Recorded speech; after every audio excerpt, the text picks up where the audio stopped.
So it all comes down to this basic question, that human beings have for a long, long time been concerned about transforming their minds. Is there any way in which one's mind can be transformed?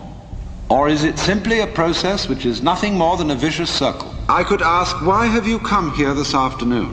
What were you looking for? Would it be too presumptuous of me to say that you were looking for help? That you hoped you would hear somebody who had something to say that would be of help and relevance to you as members of a world which is running into the most intense difficulty. A world beset by a complex of problems, any one of which would be bad enough. But when you add together all the great political, social, and ecological problems with which we are faced, they are appalling.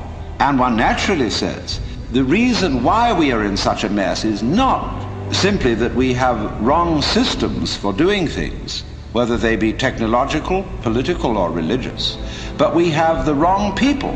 The systems may be all right, but they are in the wrong hands because we are all, in various ways, self-seeking, lacking in wisdom, lacking in courage, afraid of death, afraid of pain, unwilling really to cooperate with others, unwilling to be open to others. And we all think that's too bad. It's me that's wrong. And if only I could be the right person. Is this man going to tell me something that will help me to change myself so that I will be a more creative and cooperative member of the human race? I would like to improve.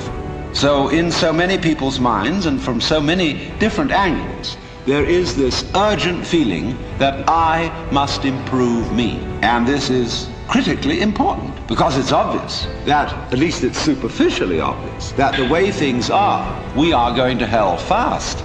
Now in this question, can I improve me? There is the obvious difficulty that if I am in need of improvement, the person who's going to do the improving is the one who needs to be improved.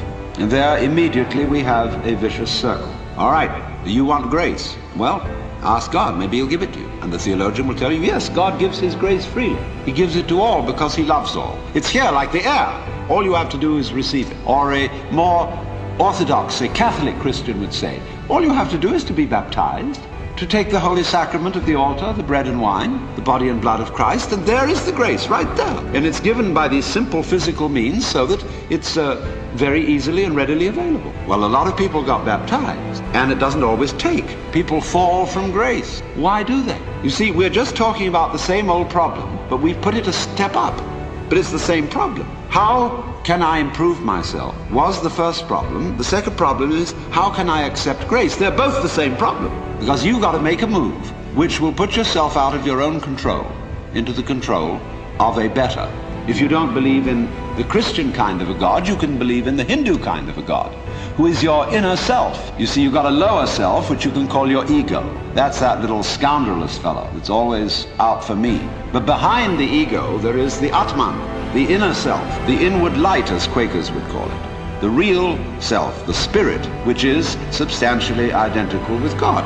So you've got to meditate in such a way that you identify with your higher self. Now, how do you do that? Well, you start by watching all your thoughts very carefully, watching your feelings, watching your emotions, so that you begin to build up a sense of separation between the watcher and what is watched, so that you are, as it were, no longer carried away by your own stream of consciousness. You remain the witness, impassively, impartially, suspending judgment and watching it all go on. That seems to be something like progress. At least you're taking an objective view of what is going on. You are beginning to be in a position to control it. But just wait a minute. Who is this self behind the self, the watching self? Can you watch that one? It's interesting if you do, because you find out, of course, that this is just as the problem of grace is nothing more than a transposition of the first problem. How am I to be unselfish? By my own power. It becomes, how am I to get grace by my own power? So in the same way, we find that the watching self, or the observing self, behind all our thoughts and feelings, is itself a thought. That is to say, when the police enter a house in which there are thieves, the thieves go up from the ground floor to the first floor. When the police arrive on the first floor, the thieves have gone up to the second, and so to the third, and finally out to the roof.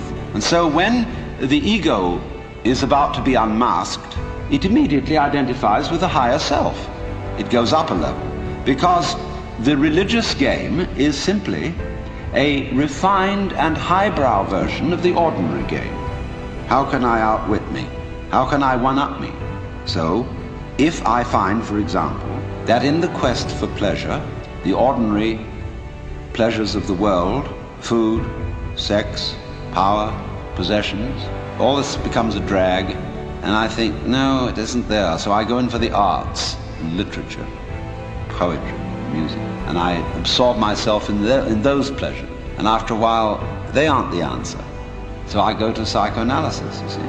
And then I found out that's not the answer. I go to religion. But I'm still seeking what I was seeking when I wanted candy bars. I want to get that goodie. Only I see now that, of course, it's not going to be a material goodie. All material goodies fall apart. But maybe there's a spiritual goodie that's not going to fall apart. But in that quest, the quest is not different from the quest for the candy bar. Same old story. Only you've refined the candy bar and made it abstract and holy and blessed and so on. You see, the reason you want to be better is the reason why you aren't. Shall I put it like that? We aren't better because we want to be.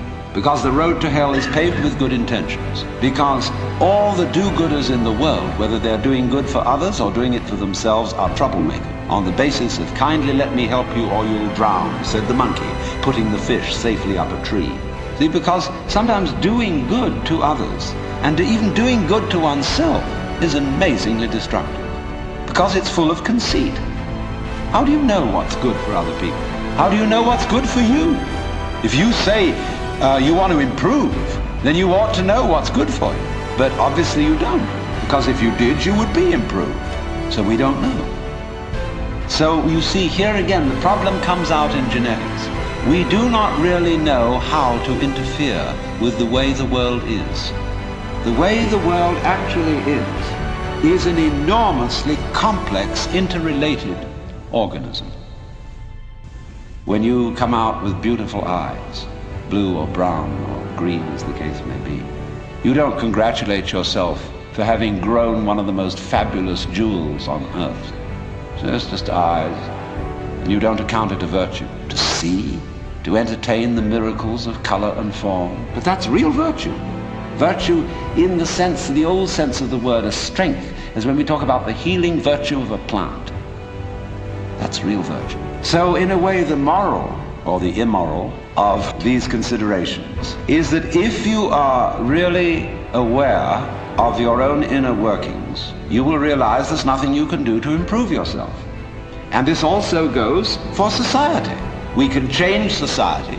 We can get enormous enthusiasm going out of the idea that there is a revolution afoot and that this revolution is going to set everything to right. Do you know a revolution that ever set anything to right?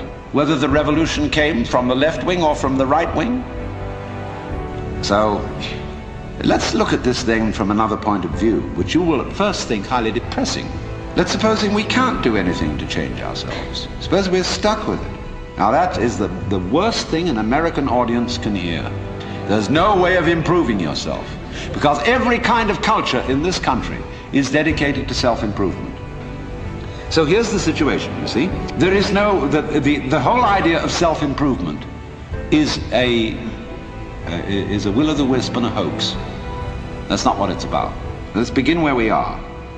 What happens if you know beyond any shadow of doubt that there is nothing you can do to be better? Well, it's kind of a relief, isn't it? Seeing that there isn't really anything we can do to improve ourselves or to improve the world. If we realize that that is so, it gives us a breather in the course of which we may simply watch what is going on. Watch what happens. Nobody ever does this, you know. And therefore, it sounds terribly simple. It sounds so simple that it almost looks as if it isn't worth doing. But you ever just watched? Watch what's happening and watch what you are doing by way of reaction to it. Just watch it happen. And don't be in a hurry to think you know what it is. You think this is the material world. Well, that's somebody's philosophical idea. Or maybe you think it's spiritual. That too is somebody's philosophical idea. This real world is not spiritual. It is not material. The real world is simply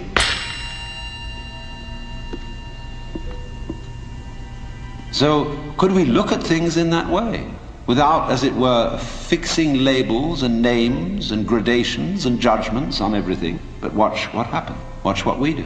Now you see, if you do that, you do at least give yourself a chance. And it may be that when you are in this way freed from busybodiness and being out to improve everything, that your own nature will begin to take care of itself, because you're not getting in the way of yourself all the time. You will begin to find out that the great things that you do are really happening